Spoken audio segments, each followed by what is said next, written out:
I've been waiting more than 30 years to say this. Dad, I always told you I'd come back and get my degree. I applaud the graduates for taking a much more direct route to your degrees. For my part, I'm just happy that the Crimson called me Harvard's most successful dropout. I guess that makes me valedictorian of my own special class. I did the best of everyone who failed. Computers came along when I was 13, and they kind of intimidated the teachers, so I and a few others were viewed as the computer experts, and they were nice enough to let us do the scheduling of the different classes so I could decide, which girls were in my class. Harvard was a phenomenal experience for me. Academic life was fascinating. I used to sit in on lots of classes that I hadn't even signed up for. And dorm life was terrific. There were always a lot of people in my dorm room late at night discussing things because everyone knew that I didn't worry about getting up in the morning. That's how I came to be the leader of the antisocial group. We clung to each other as a way of validating our rejection of all those social people. One of my biggest memories of Harvard came in January 1975 when I made a call from Courier House to a company in Albuquerque, New Mexico that had begun making the world's first personal computer. I offered to sell them software. I worried they would realize I was just a student in a dorm and hang up on me.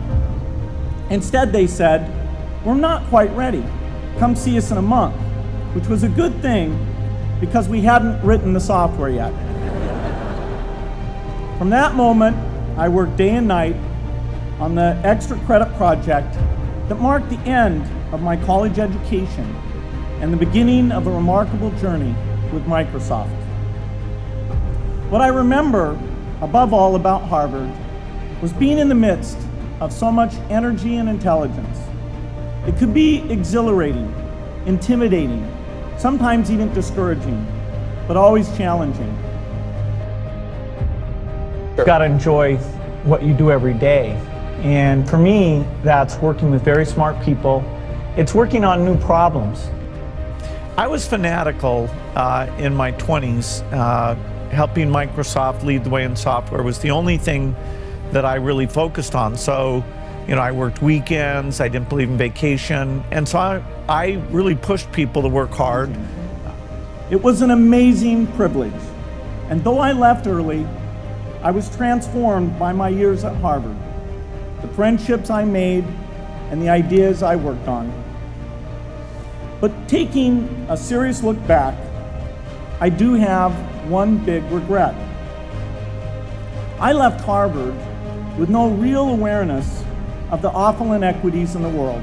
I love school. I loved it when I was there, and even now I read more textbooks, and so it's kind of ironic that I'm a dropout because I read more. I like to learn as much as anyone I know.